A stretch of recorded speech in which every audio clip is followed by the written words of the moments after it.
ඔන්න අද මම ගෙනාවේ රයිස් චොක්ස් එකක්. මේක මම ගත්තේ P&S එකෙන්. මේකේ මිල උනේ රුපියල් 160. ඕපන් කරලම බලමුකෝ කොහොමද කියලා. ඔන්න ඉතින් බොහෝම අමාරුවෙන් ඕපන් කරගත්තා. පෙනුම නම් නරක නෑ. උඩින් චොකලට් ගාපු බිස්කට් වගේ.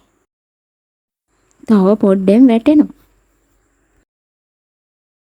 එකම ප්‍රමාණයේ දෙකක් තියෙනවා මේක ඇතුලේ. කඩලම බලමුකෝ. මේක ඇත්තම රයිස් චොක්ස් එකක්ද නැත්නම් වෙන මොකක්ද කියලා. සුදු පාටට නම් මොකක්ද තියෙනවා?